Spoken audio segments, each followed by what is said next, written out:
Hi everyone, it's Evangeline here at etrailer, and today we'll be taking a look at our Inno Roof Rack System with the Inno Towers for flush roofs, as well as your longer Inno Crossbar, 54 and 57 inches long, right here on our 2020 Ford Fusion. So you have your Ford Fusion, and maybe you want to add some other accessories too. What you would need is, if you want to carry, let's say, a roof-mounted bike rack, or even kayaks or roof baskets, is an aftermarket roof rack system. So that's what we have here.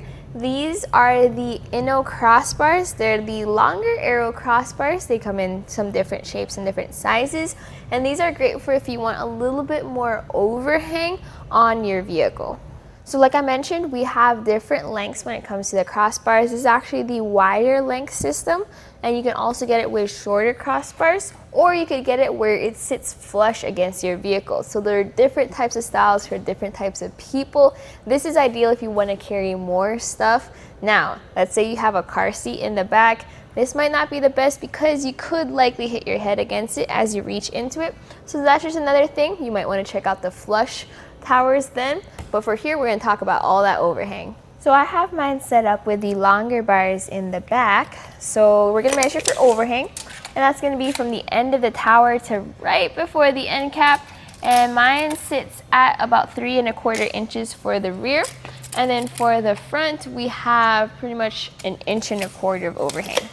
So here we have the Aero crossbars. So take a look at their shape and design. Compared to your traditional crossbars that were round and square, these are more modern, and they're designed to help reduce the wind drag and wind noise. That way, as you're driving down the highway, they're not as noisy as if you had your really round bars on there. Now this also has a T-track system on the inside. So once you take off the end caps, you can then access it. And I really like how Inno does it, because all you need to do is just push in that strip and mount your accessory. Compared to other ones like Rhino rack, where you have to cut the wind strips to fit around your T-track accessories, this is so much easier to use, and it lasts a little bit longer. So here we have our towers, and notice how they give us a pretty good distance or height on top of our roof. You also have integrated locks. So as you have that locked, it's secure, and then when you unlock it, you're then able to remove that tower and access the fit hooks underneath. This uses a custom fit kit, so you have different pads for the back and different pads for the front. You also have your hooks, and notice how the hooks are contoured against the contours of your vehicle. So once you have everything tightened down and everything secured, as long as you've installed them properly, you can be comfortable with even slamming the door on them, just like this, since it fits around your vehicle.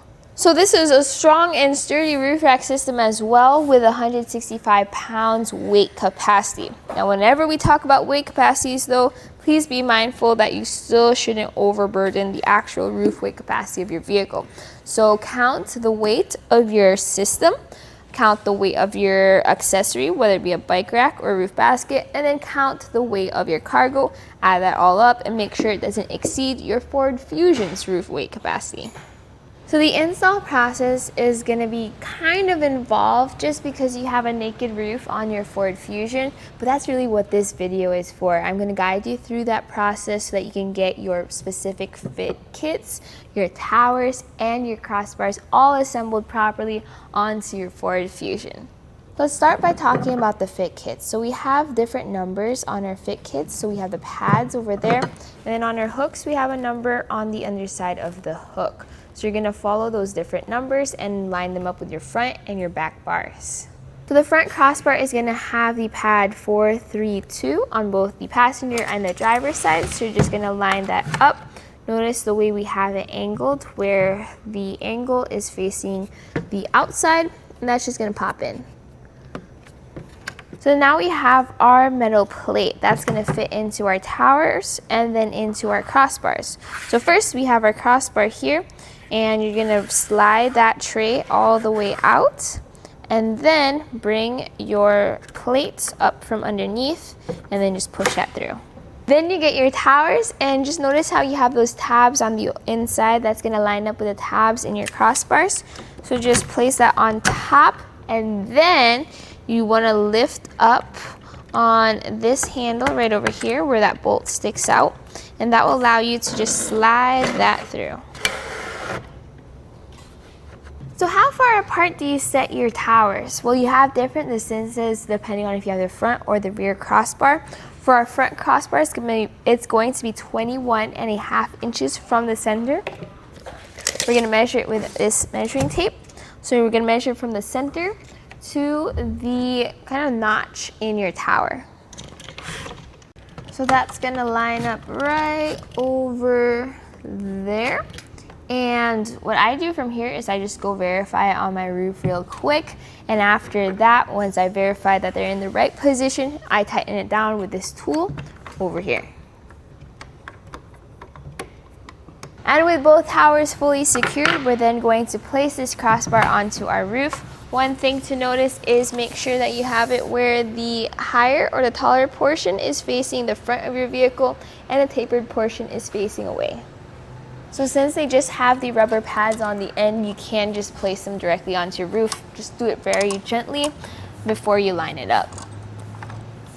So for our front crossbars, we're gonna measure a distance of 3¼ inches. So that's gonna measure from your seam in your door all the way to the center of your tower. So that's gonna be 9¾ inches there. Do the same on the other side. And now we're ready to put the hooks on. So the first thing you need to do actually is to take out this bolt. This hook fits on top, and then put that bolt back into place and just start threading it down. So what I do is I actually try to tighten them down evenly, so I get one side halfway tightened down, then I do the other side. So now we're gonna finish this off. You're gonna use the included hex tool to tighten down your hook right there. And with that fully tightened down on both sides, take that hex tool out and put your end caps on. So you're gonna have an end cap for the tower. So I just put the keys in, and that kind of just slides in from the top, then secures, and then there's an end cap for your crossbar too. So with all 4 tower end caps in place and all your crossbar end caps are secured too, and you just double checked all your bolts as well, and that's it for the install. And that was a look here at our Inno Roof Rack System with the towers for your naked roof, as well as the Inno Crossbars that are 54 and 57 inches long, right here on our 2020 Ford Fusion. My name is Evangeline, and I hope you enjoyed the journey.